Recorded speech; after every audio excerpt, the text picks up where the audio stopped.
Not every night is meant for sleep. Some are meant for remembering how she untied what you weren't ready to reveal. How a ring meant for someone else still marked your skin. And how a hotel room she paid for stayed untouched, but not unspoken. Tonight, I'll whisper 3 stories. Each one begins where silence should have ended and ends somewhere between a button undone and a promise never made. If you're listening now, tell me, what time is it, where you are, and who do you wish was beside you tonight? Let the dark hold you, and let me begin. There are nights that arrive like any other, softly, quietly, with a chill that nudges the window pane and a silence that hums between the ticking of the wall clock and the sigh of an old armchair. But some nights, despite their stillness, carry the weight of something unsaid. And that night, in Charleston, in the house with the blue shutters and the rusted gate, I knew it would not end where it began. Her letter arrived folded in quarters, the paper creased like it had been opened and closed too many times. It smelled faintly of lavender, faint but unmistakable. There was only one sentence written in that long, sweeping hand. Wear the navy suit. Bring no expectations. I did. I stood outside her door at exactly 9:05 p.m., feeling somewhat ridiculous, overdressed in the thick southern humidity. My bow tie, black, silk, and slightly asymmetrical, tightened around my neck like a promise I hadn't agreed to make. She opened the door barefoot. That was the first thing I noticed. Her hair was pinned up, but unevenly, like she'd done it herself while reading something distracting. The kind of updo that wasn't meant for guests, but rather for mirrors and quiet music. She wore something that looked like a dress, but moved like a secret. Burgundy silk, falling just below the knee. Bare shoulders, bare ankles. You're late, she said, without a smile. 5 minutes, I said. That's all it takes, sometimes. She turned and walked in. No invitation, just the expectation I wasn't supposed to bring. The house smelled like lemon oil and vinyl records. She'd lit only a few lamps, so the shadows leaned long and intimate. Everything felt close, even time. On the table, 2 glasses, already sweating. One record spun slowly on a player near the window. A jazz waltz, the kind that kept its rhythm somewhere beneath the collarbone. Sit or stand, doesn't matter, she said. I stood. She poured a drink, something amber. The way the glass caught the light reminded me of late September, gold and fading. She didn't hand it to me, just set it down on the piano. I don't bite, she said, without looking back. I didn't say you did. You were thinking something, she said. You always think so loudly. I sat. For a while we didn't speak. She adjusted the record player, hummed a bit, took off her earrings and dropped them in a little porcelain bowl. I watched her move around the room, like she had forgotten I was there, or knew too well that I was. And then she turned and said, "Tell me one thing you've never told anyone." I smiled. She didn't. So I said, "When I was 12, I stole a book from the library and never returned it." She poured herself a drink, took a slow sip, and replied, "That's not the kind of secret people undress to." That line stayed in the air like steam from the glass in her hand. She moved closer then, sat on the armrest beside me, her leg brushing the edge of my sleeve. The air around us thickened with proximity. I could smell the faint perfume behind her ear, violets and dusk. I felt the gravity of her, not lust, not yet. Something older, something slower, like longing that had aged well. And then, with a look that seemed to pull the thread of the moment taut, she reached for my bow tie. "May I?"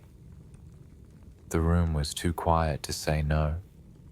She undid it gently, not flirtatiously, not with performance, but with a kind of reverence, as if this too was a ritual, as if she'd untied a dozen ties before, but this one mattered. Her fingers moved in deliberate silence. When it fell to my lap, she didn't let go. "That's better," she said. "Now you look like someone who listens." We didn't kiss, not yet, but something had changed. The evening had turned, the record had ended, unnoticed. The drinks were untouched. "Would you like to hear what I wrote last night?" she asked. "Only if you read it aloud." She blinked, slowly. That was the first time her composure wavered, as though something inside her, well guarded and long kept, had stirred. "I wasn't planning to." "Neither was I said. "But here we are." She rose, disappeared into another room. I could hear the creak of a drawer, the clink of glass, the rustle of paper. She returned with a small leather-bound notebook and sat beside me. Not near, beside. "I wrote it after the last time," she said. She opened to a page marked with a ribbon, cleared her throat, then began to read. "The chair still holds his shape, and the mirror, his breath. There are things he didn't say, but I keep them warm anyway. I keep everything, especially the things he forgot to leave." She closed the book. Neither of us spoke. Some nights don't ask for explanation. They only ask you to stay. And I did, even after she turned off the lights. Even after she placed the bow tie on the table, like a memory worth folding. That was the beginning of everything that came after. The night did not end. It only changed shape. After she read her words aloud, the kind that land softly but stay heavy in the chest, she sat still for a moment, then closed the little leather notebook with 2 fingers, slowly, as if she needed to be sure her secrets didn't spill again. "I shouldn't have read that," she said. "I'm glad you did. I didn't write it for you." That's what makes it matter. A quiet laugh slipped from her throat, but it wasn't amusement. It was disbelief. Maybe at me, maybe at herself, Or maybe at the strange choreography that brought two people to a moment like this, half undressed, fully guarded, and too honest for comfort. The room was still warm, even though we hadn't touched. She stood. "Would you like music again?" she asked. "No," I said. "I'd rather remember the silence." She looked at me, and something softened. No mask, no cleverness. Just that look women give when they're weighing whether you're worth the next layer of truth. And then she said, "Follow me." I did. The hallway creaked under our steps, wood that remembered weight.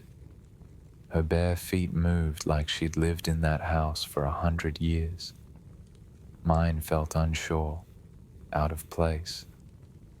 But still, I followed.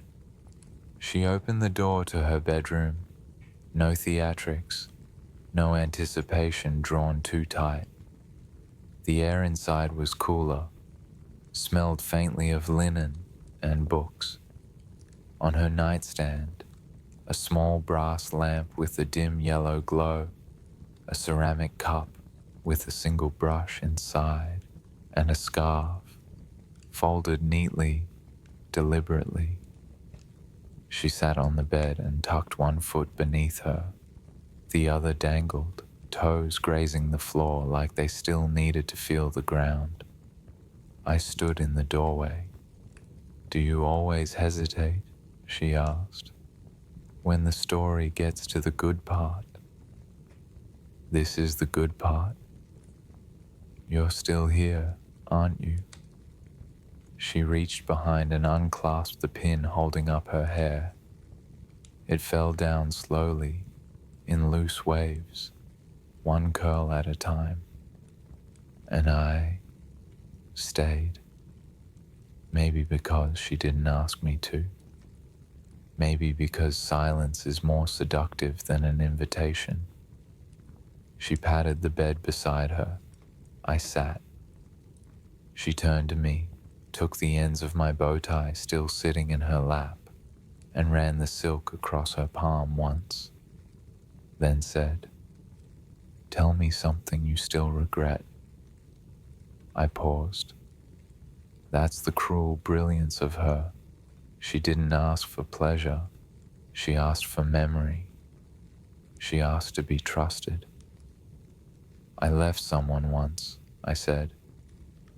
"Not because I stopped loving her, but because she saw something in me I wasn't ready to become." "And what was that?" "Someone capable of staying." She breathed in, sharply, but not surprised, then replied, "I once begged someone to stay, just because I couldn't stand the sound of the door closing again." She wasn't crying, but her voice was dressed in the memory of it. That was the moment I reached for her. No urgency, just closeness. My hand found hers on the bedspread, fingers curling into the soft blanket between us. She didn't pull away. Instead, she said, "I don't want to be careful tonight." "You don't have to be." She moved closer until our knees touched. "I just want to be remembered," she whispered. I nodded, and then I kissed her. It wasn't a kiss meant to lead to something else. It was the something else. It was slow. Not slow for effect, but slow because the moment asked for it. Like we were both trying to taste something that had been lost in too many other mouths, in too many almost lovers.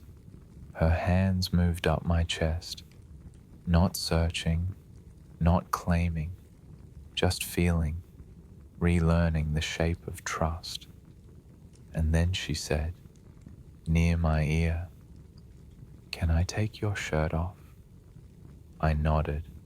She unbuttoned it carefully, not one button torn or rushed, like each was part of a story she wanted to read properly this time.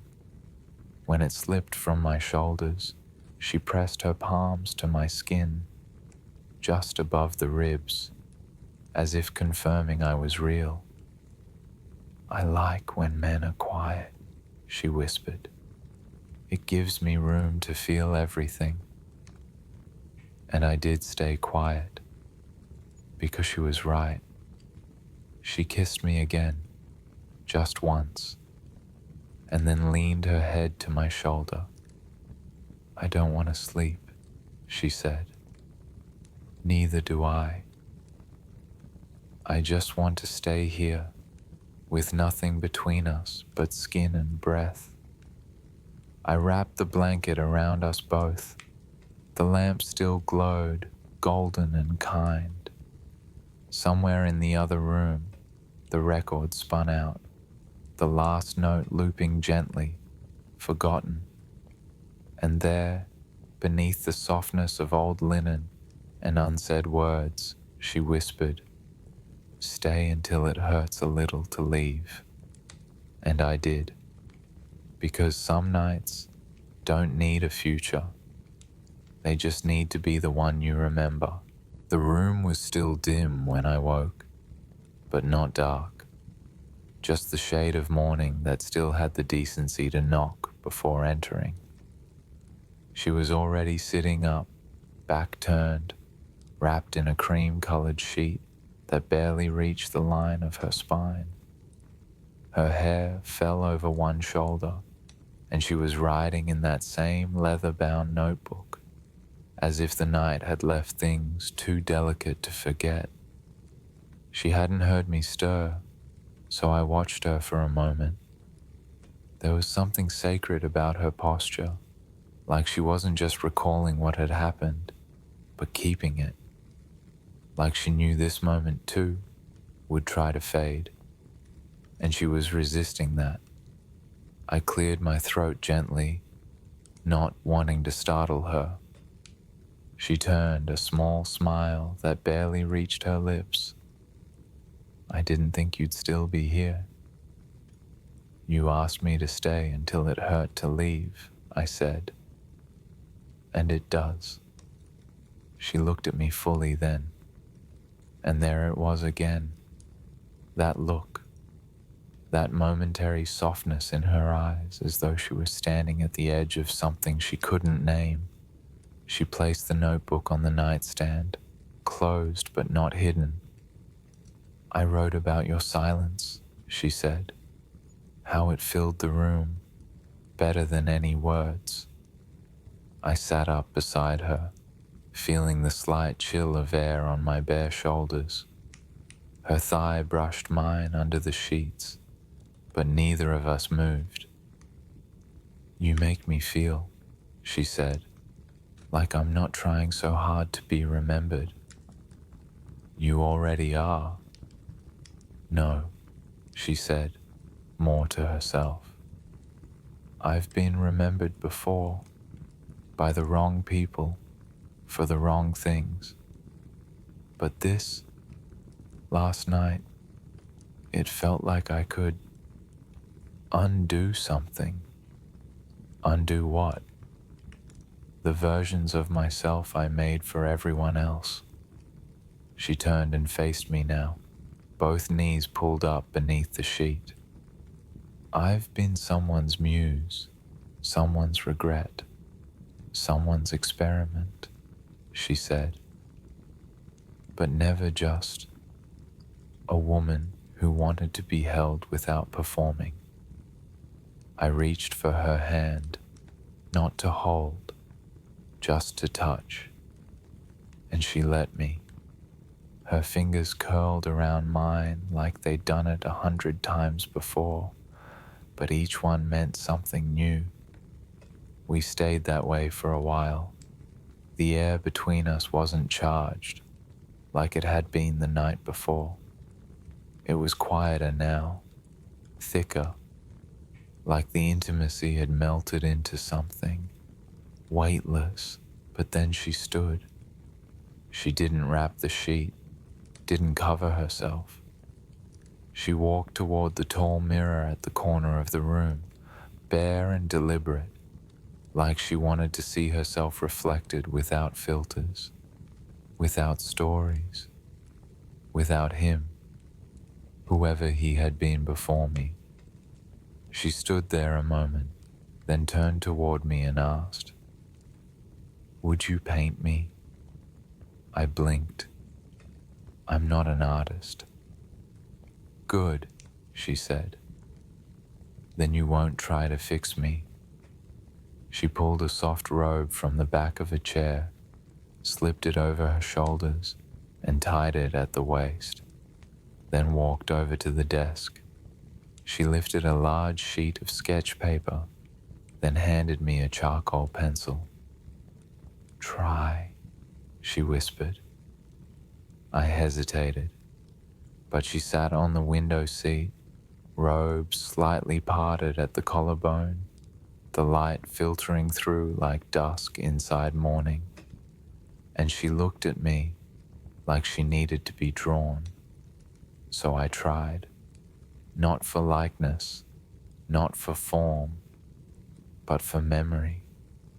I drew her curve, her pause, the breath she held between each moment, the way her ankle curled beneath her as she leaned into herself. I drew not the woman who had undressed me, or even the woman who had read me her secrets. I drew the version of her that stayed after the night ended, and when I finished, I turned the page to her. She didn't look right away, just asked, "Will you remember me like this?" "I already do." And then she whispered, "I'm afraid you'll forget." I stood, walked to her and said, "That's the difference between a night and a story. A night ends, but a story lingers," she finished. I leaned down and kissed her forehead, not her lips, because this part wasn't about wanting, it was about keeping. And I knew then, some women you love only once, but you carry their outline forever, even when the sketch fades, even when the bow tie is packed away, still wrinkled from where her hands once untied it. I stayed until the coffee turned cold, until the hotel clock stuttered toward checkout, until she stepped back into the room, hair still damp from the shower, wearing a simple black turtleneck and trousers, looking like the kind of woman a man would pass in a train station and ache over for the rest of his life. She didn't say much. Neither did I. But the silence wasn't sharp. It had softened. There's a kind of quiet that doesn't need to be filled, just felt, like fingers still remembering how skin used to respond. She sipped from her mug, leaning against the small balcony door, eyes scanning the rooftops of a city either of us lived in. Vienna had become a place suspended between timelines, neither past nor future. Only that night. Only us. I rose, crossed the room, and stood beside her. Our shoulders brushed, not quite touching. "You have somewhere to be?" she asked, her voice low. "Not really," I said. "But eventually." She nodded. Then, "Will you remember it all?" "Every breath," I said. "And the sound you made when you unknotted the bow tie." She smiled, faint, sad, beautiful, like she knew how memory worked. how it would stretch some parts, blur others, how I'd wake months later and still feel her legs brushing mine in a too small bed. I didn't want to ask the next question, but I did. And you? She didn't answer right away, just stepped past me toward the mirror, the one I'd watched her stand in front of just hours ago, bare, unguarded, unknowingly unforgettable. She reached into the drawer of the writing desk and took out the sketch I'd made. It was folded, lightly creased, like she'd held it, considered discarding it, but couldn't. "I'll remember the way you looked at me while you drew," she said. Like I wasn't just worth seeing, but worth staying for. I swallowed, harder than I meant to. She stepped closer, handed me the sketch. "No," I said, "that's for you." She shook her head. "You already drew me once. Let me carry this version of you." Then she did something I didn't expect. She reached into her purse, pulled out my bow tie, the same one she had untied the night before, and placed it gently on the bed. Not neatly, not folded, just left. Like she knew I'd find it later and feel everything all over again. Like it wasn't just fabric, but punctuation. "I don't collect souvenirs," she said. "Only stories." And then she kissed me, not hungrily, not sadly, just fully, like a goodbye that didn't ask for promises. Like she was thanking me with her mouth instead of words. I wanted to say something, but I didn't, because there was nothing left to fix, nothing to hold. Only what had already been given. Only what would remain in the folds of the bedsheet, the smell on the collar of my coat, the faint trace of her perfume in the steam of the bathroom mirror. She left before I did, and I sat on the edge of the bed, the bow tie beside me, wondering, how many nights like this had she lived? How many times had she let herself be seen, not by cameras or artists or strangers pretending to know her, but by someone who only came with open hands and the decency to leave empty? I stood, took the bow tie, held it in both palms like a confession, then, slowly, folded it into the pocket of my coat, not as a keepsake, but as a reminder that there are women whose presence unravels you, not for the sake of pleasure, but to return you to the shape you once were, before forgetting who you could be. And as I closed the door behind me, stepping out into the Vienna cold, I whispered what I didn't say aloud that night. Thank you for untying more than just my bow tie. There are marks you carry from people. Some are sharp, shaped like goodbye. Others, the rarest ones, are soft, slow, and warm. They don't bruise.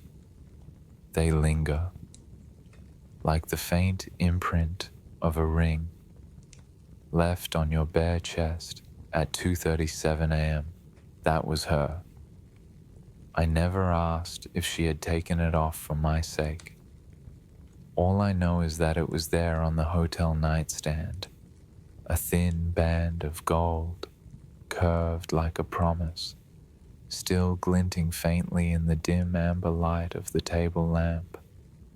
The same lamp that caught the silhouette of her spine as she leaned forward to unbutton her blouse. Each button, slow, deliberate, an exhale. She didn't look at me as she did it. She didn't need to. Her fingers told me everything, that she'd done this before, that she'd never done it like this, that she wasn't undressing for lust, but for memory. Mine, hers, ours, whatever it would become. We met at a hotel bar in a city neither of us called home, the kind of place where the piano plays itself and the waiters speak in murmurs. She was sitting alone, swirling a glass of something aged in amber, the condensation on her glass painting a slow circle on the linen napkin. I'd watched her for 20 minutes before saying anything. Not because I was unsure, but because I was certain that if I spoke, the night would bend. And it did. She asked what I did. I said I remembered things for a living, that I was a documentarian, the kind who collected the emotions that others tried to forget. She didn't laugh. She simply said, "Then remember me right." We didn't touch until the elevator. Not a brush of skin, not a lean of shoulders. Just her voice, low and velvet smooth, asking, "Do you ever forget the people you film?" "Only the ones who never look directly into the lens," I replied. She turned to me then, met my eyes with hers. That was the first yes. Now, hours later, she stood at the foot of the bed, the blouse unbuttoned, hanging off one shoulder like it was shy to leave her. She let it fall, then reached for the clasp at her back. She turned slightly, letting the strap slide down her arm in a slow, near theatrical arc. But there was no performance in it, only honesty. Her honesty wasn't loud. It was quiet, steady, the kind that doesn't ask for permission, the kind that trusts you'll know how to receive it. I was still sitting at the edge of the bed, unsure whether to rise or wait. She decided for me. She stepped forward, took my hand, and placed it, not on her waist or her thigh, but flat against her chest, right over her heart. That's when I felt it. The faint circle of warmth, soft and strange, where her ring had been. A ghost of metal against skin, still warm, still saying something. She saw my hesitation and whispered, "Don't make it mean more than it does. Just let it be what it is." I nodded, but I didn't move my hand, because I didn't want to forget that shape, not ever, not when it would be the only part of her I'd take with me. We didn't rush. We moved like people who knew the clock was ticking, but refused to check the time. There was no music, no moaning, no cinematic flair, only breath and heat, and the gentle noise of two lives colliding in temporary trust. She didn't ask for lights off. She wanted to be seen. And I looked, truly looked, at her, as if every inch of her was part of the story. Because it was. She left her ring beside her glass of water. She left her perfume on the pillow. But most of all, she left a mark on me. Not in bruises, not in scratches, but in memory. In that strange moment, when her head rested just beneath my chin, and she whispered, "This won't last, you know." I know, but that doesn't mean it wasn't real. No, I said, tightening my arm around her. It means it was real enough to miss. She smiled and closed her eyes, and I stayed awake for hours, not because I couldn't sleep, but because I didn't want to miss the shape of her body curling into mine, the shape of a woman untethered, unclaimed, but fully present. That night wasn't about ownership or conquest. It was about something gentler, a shared defiance of loneliness, a quiet choosing. Two people brave enough to want comfort without asking for a future. In the morning, she would be gone. She told me that before we even kissed, but her ring would remain on the nightstand, and its warmth would remain on my chest. I woke just before dawn, the kind of hour when even the city forgets it's alive. Light hadn't yet touched the windows, but the quiet had changed. It had become emptier, and I knew. I reached beside me. The sheets were still warm, but she was gone. Only the faintest imprint of her weight remained in the mattress, like the ghost of a dance that ended mid-song. I sat up slowly, half expecting to hear the water running, or the sound of her zipper, or the small sigh she made when stretching her arms overhead. But there was nothing, only silence, and the smell of her perfume clinging to the pillowcase. I reached for the nightstand. The ring was gone, and that, more than her absence, told me what I needed to know. She hadn't forgotten it. She had taken it back. I looked for a note, a word, a name. Nothing. No lipstick on the glass. No number on the back of the hotel notepad. Not even a folded napkin with one of those cryptic goodbyes. She'd left like a story that never had a title, but she hadn't left me with nothing. My skin still remembered the warmth of her, the hollow of her collarbone, where my lips had rested, the slow arch of her spine when she reached for my hand in the dark. I stood, stretched, and let the cool morning air touch my bare chest. It was only then I noticed it again, that faint circle, where her ring had pressed against me while we lay wrapped together.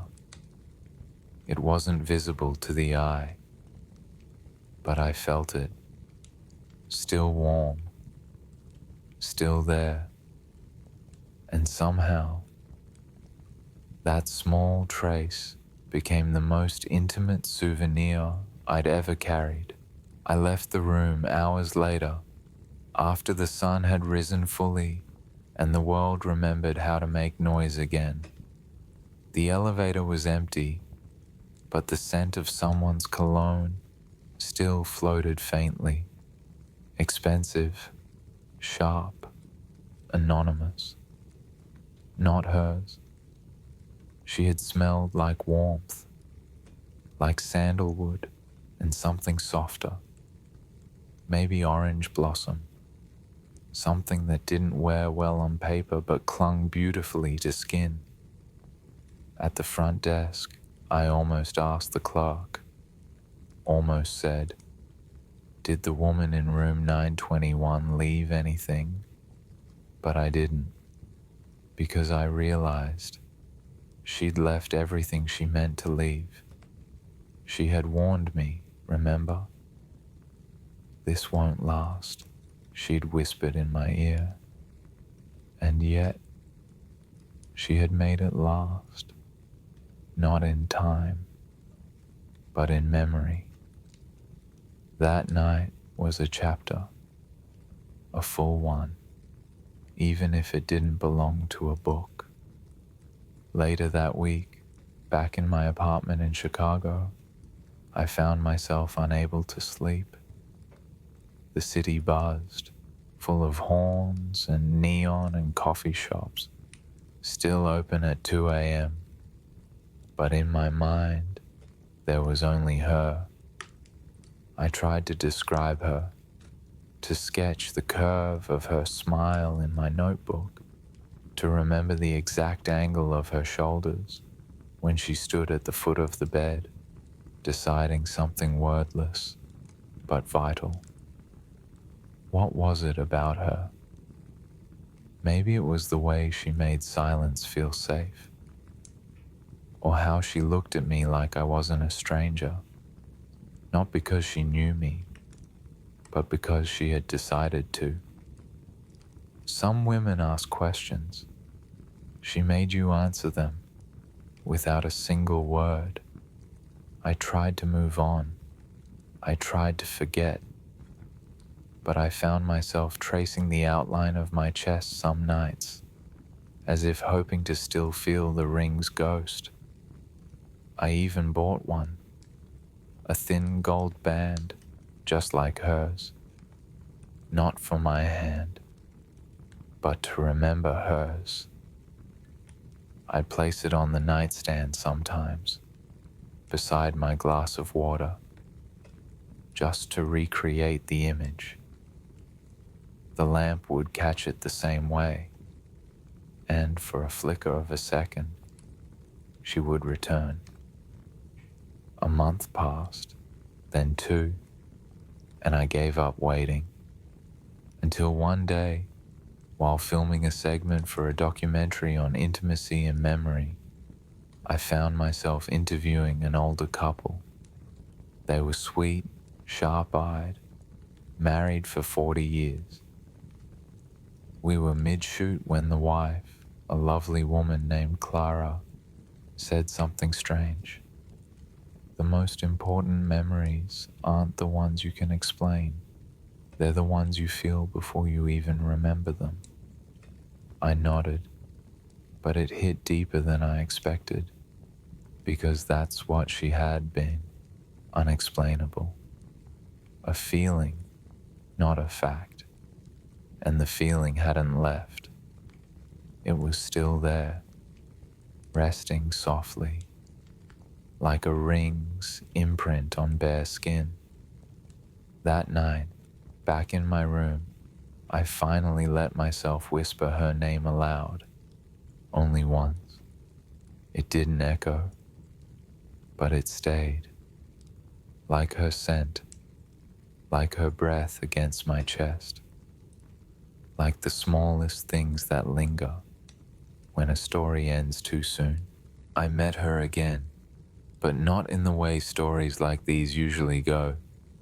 It wasn't at a bookstore or a rainy cafe corner. It was in a reflection, not hers, mine. I caught myself buttoning my shirt before an evening shoot, top button undone, chest barely visible, and my fingers brushed the exact spot where her ring had once pressed. And I paused, not because I missed her, but because in that moment I could feel her choosing not to stay. That's the most haunting part, isn't it? When someone doesn't leave you, they just never decide to remain.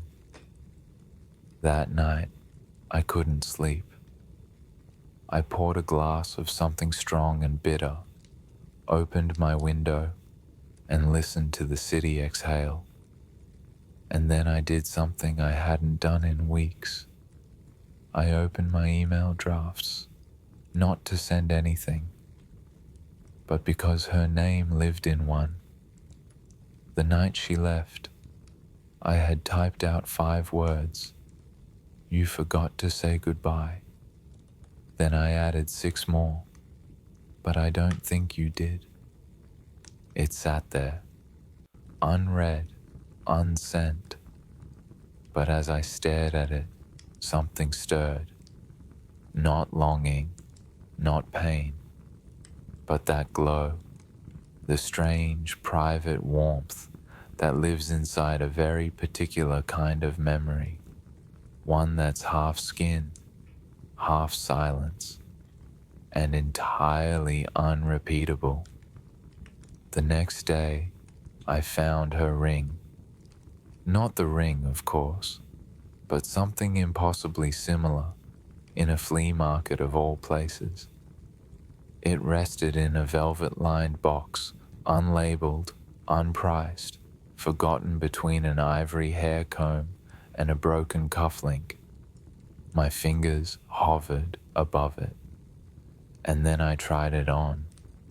It didn't fit my hand, but it fit the moment, so I bought it, slipped it into my pocket, and walked until the city changed.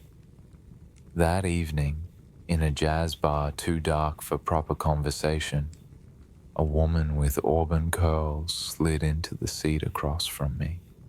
She asked if I was waiting for someone. I said I wasn't sure.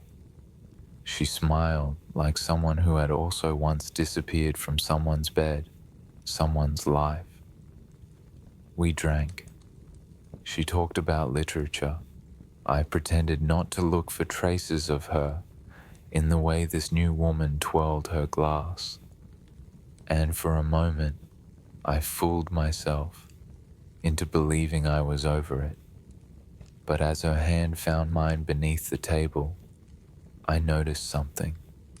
The space between her fingers didn't match the memory of hers, and I pulled away, gently. Later that night, back home, I placed the new ring on my nightstand, same spot as before, and I whispered something.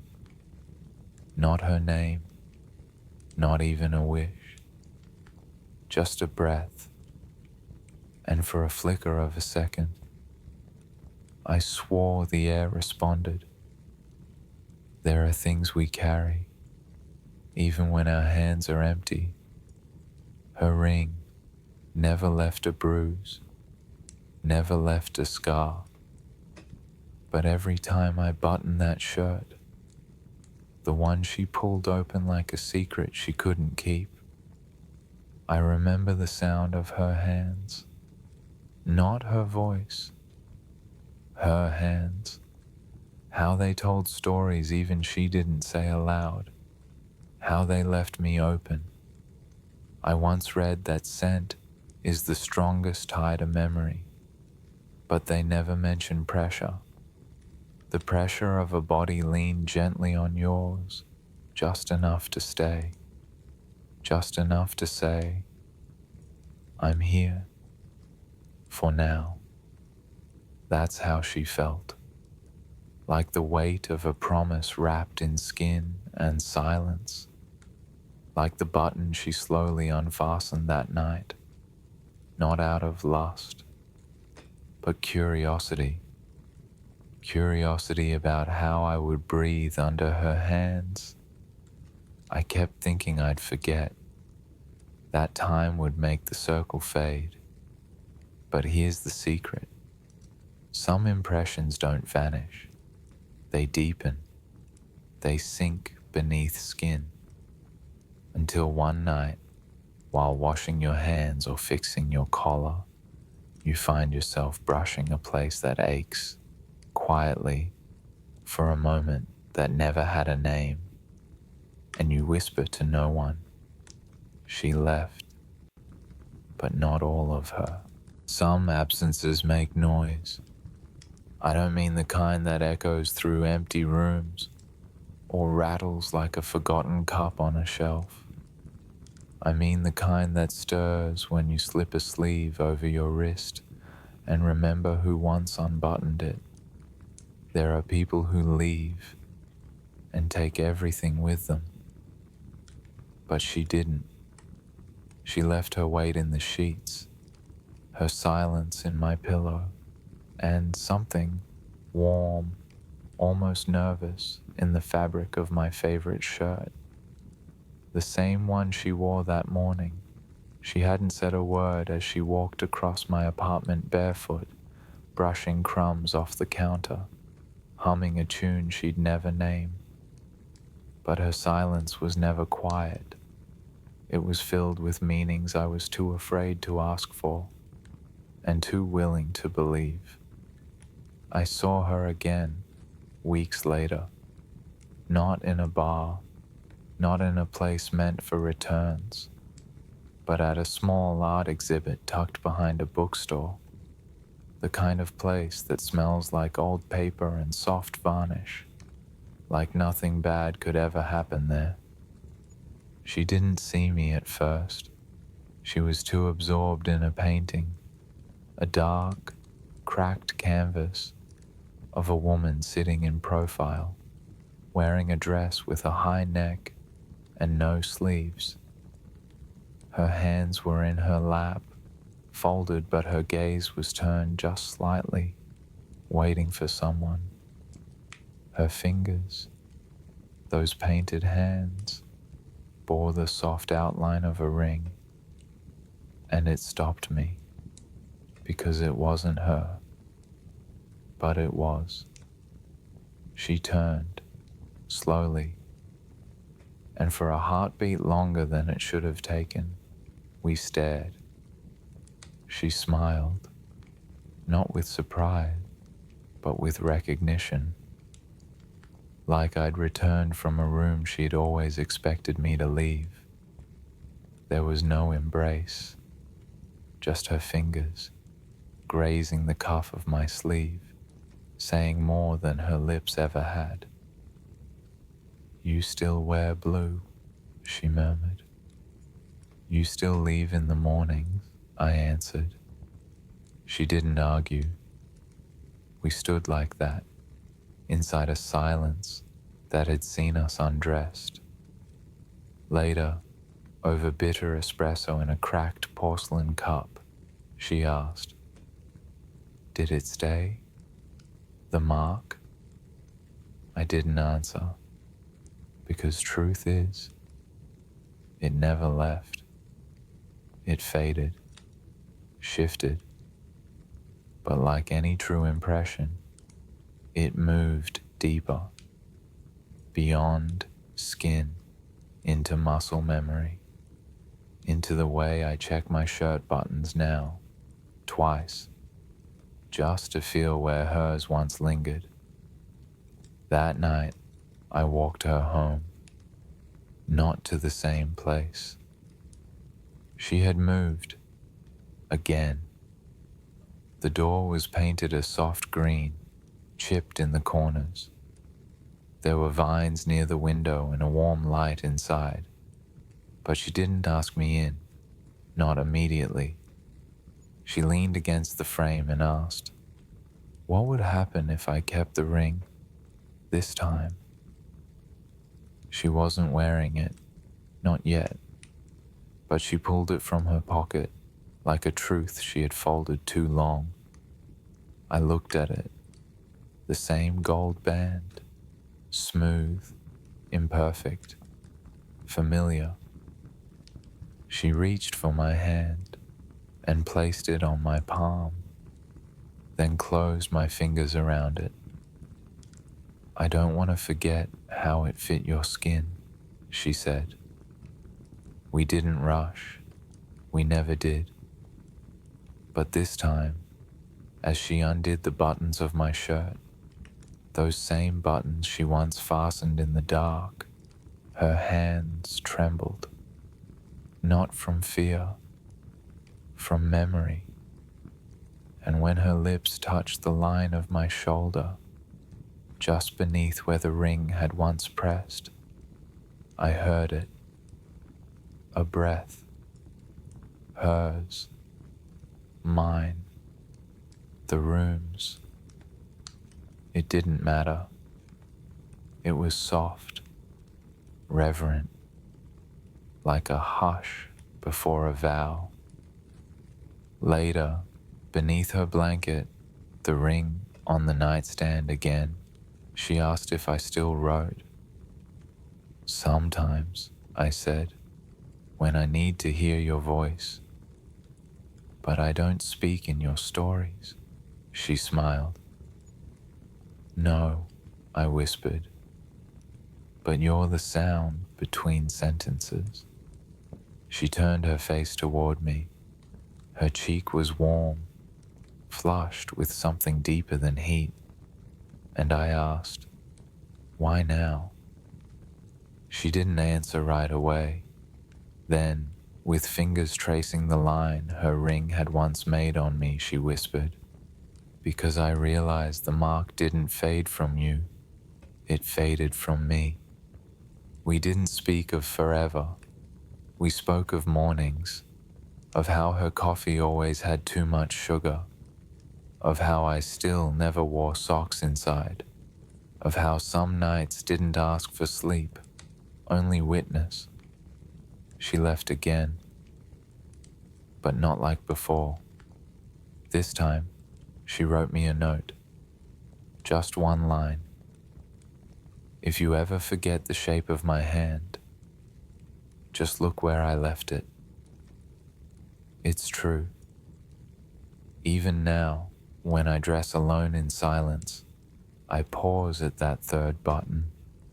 My fingers brush it like a name. Not hers, but the moment she made mine.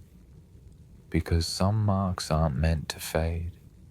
They're meant to be found again and again until someone understands why they were there in the first place. And some stories begin where skin ends and where something else, something slower, quieter, and impossibly permanent takes hold, like a ring, left behind, but never lost. There are places you never mean to return to, not because they were terrible, but because they were almost perfect. This hotel was one of them, 12 floors up, with a balcony that caught the last light of day like it knew something you didn't. The curtains were thick, old-fashioned, and smelled faintly of dust and rosewater, and the bed, oversized, underused, was dressed in linen too crisp to have known much sleep. That was the room she paid for and never used. I hadn't seen her in months, not since she left my apartment with her earrings still on the windowsill. One silver, one gold, mismatched like her stories. She was the kind of woman who left a mess so quietly you didn't notice until you sat down and found her scent stitched into your upholstery. But that evening, I felt her before I saw her. It was at the bar in the hotel lobby, wood-paneled, low-lit, and always too quiet for how much longing lingered in the air. She stood at the edge of the room, one hand tucked into her coat pocket, the other holding a glass of white wine she wouldn't finish. When our eyes met, she didn't smile. She nodded, like someone acknowledging a memory they thought was buried deeper. I wasn't sure you'd come, she said, sliding onto the stool beside mine. I wasn't sure this was real, I answered. She shrugged. It's not. That's the point. I watched her fingers toy with the rim of her glass. Unadorned now. No rings, no paint, no pretenses. Just skin and time. Then, without looking up, she said, I got a room. She let the silence settle. I won't be using it. That line shouldn't have hit the way it did, but it landed somewhere between my ribs. Before I could ask why, She slipped a keycard into my palm. It was warm, like it had been sitting too long in her hand, like it already carried her pulse. Room 1204. I just wanted you to see it, she whispered. She didn't stay. She kissed my cheek, not out of affection, but out of habit. And then she turned, the soft click of her heels against the marble floors sounding like punctuation. I watched her go, and then I went upstairs. The room wasn't special, but it felt like her. Muted colors, a lamp left on beside the bed, a scarf draped carelessly over the chair like it had been dropped mid-sentence. On the desk, she'd left a folded piece of paper. No name, just, if you find this first, don't open the minibar, open the curtains. So I did. The city unfolded in amber and violet. The lights from the opera house across the square blinked slowly, like a lullaby refusing to start. Behind me, the minibar buzzed gently, unopened. I unfolded the paper. Inside, just 3 lines. There are things I couldn't say, so I left them in a room you'd never forget, but I couldn't sleep there, not with you still in my head. I sat on the edge of the bed, her words breathing against my fingers. This wasn't a letter, it was a ghost, not haunting me out of guilt, but out of curiosity, like she needed to know if I'd still follow her shadows. And I had. The bed was untouched. I could have lain there, closed my eyes, let her scent wrap itself around me like a lullaby. But something told me not to. Instead, I walked the room like an archaeologist, peeling layers from a night that never happened. On the vanity, a single lipstick, the deep plum one she wore that evening we didn't kiss. In the closet, nothing, just a faint trace of perfume, the expensive kind that lingers longer than most goodbyes. I didn't sleep. I sat by the window, the keycard still in my hand, and around 3:14 a.m. I heard a knock, not at the door, at the edge of memory, soft, intentional, unmistakable. She didn't come back, but I knew she hadn't really left. She was the kind of woman who stayed in the cracks of things, in half-said sentences, in the way your shirt collar still folds a certain way from her last touch. When morning came, I left the room exactly as I found it, except for the window. I kept it open, and I tucked the keycard under the pillow, because maybe someone else would find it, someone who knew what it meant to be given a night that wasn't meant for sleeping, only remembering. She didn't answer my messages, not the one I sent after I left the room, not the voice memo I recorded at sunrise when my throat still carried the weight of her name, not even the photo I sent of the view she never watched from the window she told me to open. It had been 4 days, and then I found it. Tucked inside my coat pocket, quiet as her breath in sleep, was a folded hotel receipt. From the front desk, time-stamped 7:42 p.m., the night she left the room. On the back, in her handwriting, there are people you undress, and then there are people you unwrap. You always made me feel like paper.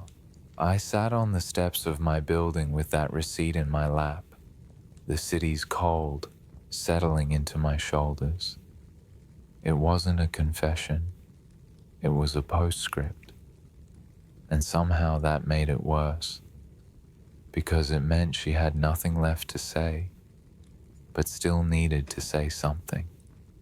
That night, I went back to the hotel. I didn't check in. I didn't even walk past the lobby. I just stood outside, under the yellow awning, where we first kissed 2 summers ago. That kiss had tasted like a question, one she never answered. But now I wondered if the answer was always in what she didn't do, what she left undone, like unfinished texts, unworn dresses, unmade beds. At home, I opened the box I swore I'd never open again. It was small, lined with soft black velvet, the one she'd given me the night she moved out. Inside were 5 things. 1. A pressed flower between book pages. 2.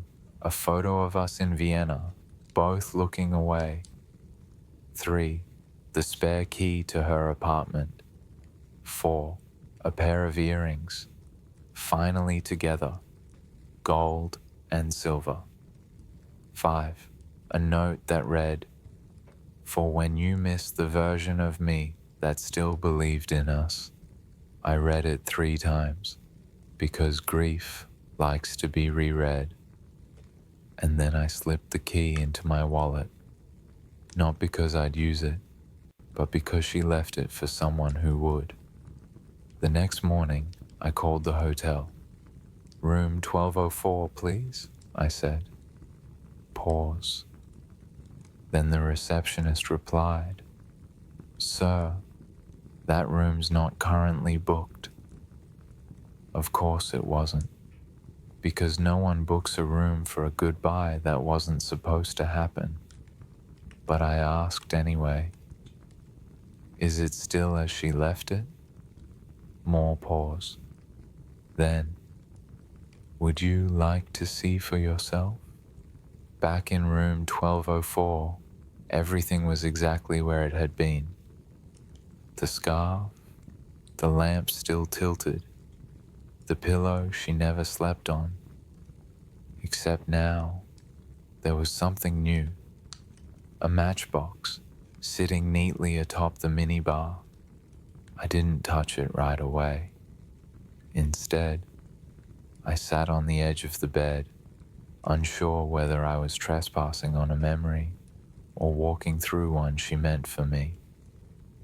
Eventually, I opened it. Inside were 3 matches and 1 folded napkin, hotel embossed, with her handwriting again. "Some rooms aren't for sleeping. They're for setting fire to the things you almost became." I lit one of the matches, not to burn anything, just to see the flame, to remember what it looked like when something was briefly, beautifully alive. Then I blew it out, and finally, I lay down. The sheets were cold, but not empty. She was never a presence you had to touch to feel. She was in the air, and maybe, just maybe, she came back here once more, long enough to leave that matchbox, long enough to make sure I would come back, long enough to not say goodbye again. I didn't plan to return again, but memory has its own spare keys, and one of them fit the lock of room 1204. I was there again, 2 days later. At exactly 3:14 a.m., the hour she used to wake me for nothing, just to feel me blink in the dark, to ask things like, "Would you have noticed me at a different time in your life?" Back then, I always said yes. But now, I wasn't sure if noticing her had ever been the same as knowing her. The room was cleaned, sterile, but something was off. The chair by the window had been moved back half an inch. The closet door slightly ajar, and on the edge of the desk, tucked under the hotel notepad, a second key card. It wasn't mine, and it had no note, just a faint lipstick stain on the back of the plastic, and the scent, barely there, of the cologne she wore when she didn't want to be recognized. Not her usual fragrance, but the one she once called my borrowed name. I sat on the carpet, right there on the floor, because this wasn't about grief anymore. It was about unanswered choreography, the kind lovers leave behind like folded napkins and fingerprints on glass. There were moments in our story that never had a proper ending. Pages left unpunctuated, breaths interrupted, and I realized something. She had come back again, not for closure, but to reopen something. That night, I wandered the halls, just once. No plan, no map. I passed room 1205, then 1206. But when I stood before 1208, something in me stilled. It wasn't about superstition. It was about the energy you feel in a space where something's either begun or ended. And on the floor, just outside the door, was a folded piece of paper. Hotel stationery again. My name written in pencil. Inside, just 5 words. I waited on the floor. The staff confirmed nothing. No extra check-ins. No unauthorized access. But I didn't need confirmation. I'd felt it in the pillows, in the way the mirror still held a ghost of steam, in the way the minibar held only what she wouldn't touch. Gin, untouched. A single chocolate, unwrapped but not bitten. That was her.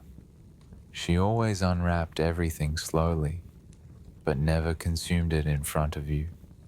Like desire was a kind of performance she saved for herself. At home, I did something stupid. I tried to call the number she told me never to use.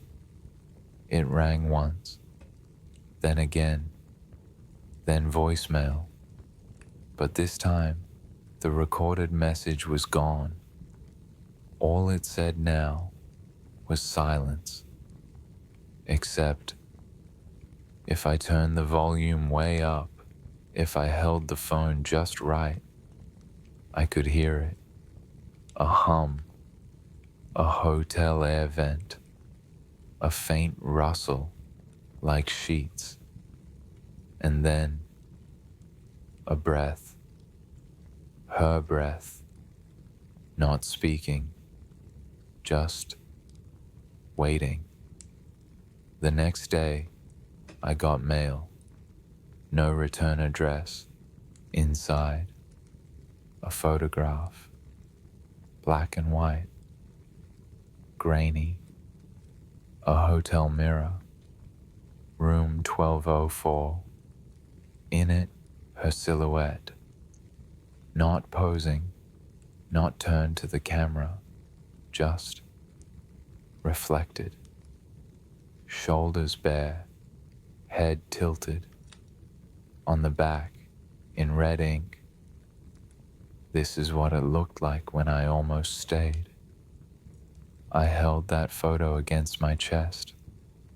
Like a heartbeat I was trying to sync with memory, and I whispered aloud, "You were never gone." You just became a different kind of presence. And then I fell asleep, not from peace, but from exhaustion, because some loves don't leave, they echo, and some rooms you return to, even when the door no longer opens. The final time I returned to room 1204, I didn't use the key. I didn't need to. I stood outside the door for 11 minutes, letting the memory of her weight press into the silence between the numbers on the wall. The hallway smelled faintly of cleaning fluid and something older, like paper that had absorbed too many secrets. Behind the door, I imagined her again, not as she was, but as she might have been, had she stayed that night, wrapped in the hotel robe, barefoot, her damp hair curling around her collarbone, sitting on the armchair, not to seduce me, just to watch. She always liked to watch me when I wasn't aware.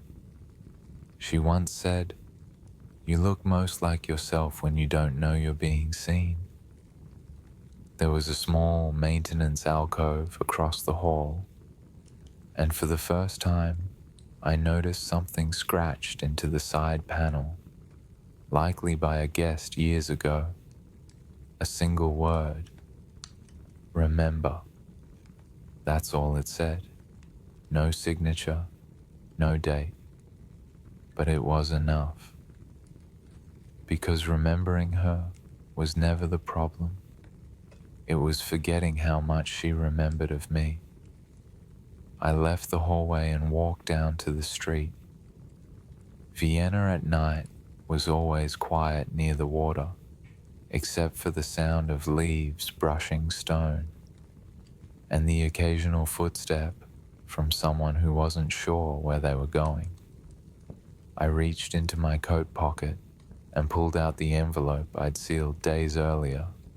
Inside, a note, my hotel receipt, and the photograph she had sent me.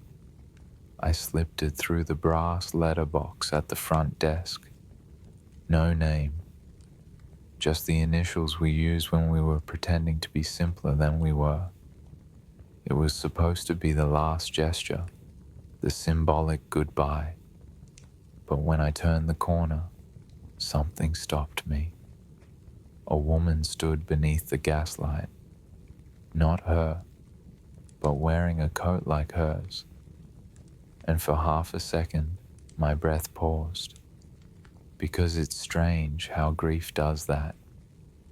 Makes you believe in impossibilities for just long enough to want them. She turned. Not her, just a stranger with the wrong eyes and no memory of who I was. Still, I nodded, and she smiled back, a kindness exchange between two ghosts. Back in my own apartment, I found the thing I'd buried in the back of my closet, a small paper bag. Inside, the cufflink she lost beneath the hotel bed. She never came back for it, but she knew I'd find it. She once said, "You always notice what I leave behind. It's why I don't need to ask you to remember me." I placed the cufflink on my nightstand, and that night, I didn't sleep. Not because I was haunted, but because some nights aren't for rest. They're for playing back silences, for remembering hands that hesitated, for reading letters that were never sent. They're for whispering things aloud, just in case the walls remember her too. At 3:14 a.m., the same hour again, my phone buzzed. No number, no message, just a single image. A candle, half melted, on her table, next to a wine glass, still full, and her gloves folded neatly beside it. She never wore them, not that night, and now I understood why. She never planned to stay, but she wanted to be remembered for trying. That was the final thing she gave me. Not closure, not reunion, but the chance to relive a night she couldn't complete. And now, room 1204 doesn't exist anymore. The hotel was renovated last month. The number changed. The keycards reissued. The carpet replaced. But the story? It lingers. Not in the room, but in me. She never slept in the bed she paid for, but she left a light on in my chest. And sometimes, when I walk past certain hotel windows, I swear I still see her silhouette, waiting for the version of me who almost stayed too. Bye. If you made it to the end, then maybe it wasn't sleep you needed tonight, but closeness. The kind found in a room she never stayed in, or in the space her ring still pressed into your skin, or in the way she untied your bow tie, and something deeper. These aren't just stories, they're echoes of touches that never left, of silence that remembered everything, of nights that live somewhere between memory and desire. So before you close your eyes, tell me in the comments below, which story stayed with you the longest? And if someone's name crossed your mind, don't worry. That's what stories like these are for. Good night from the Sleep Alchemist. And if you haven't already, subscribe, like, and stay with me for the next night like this.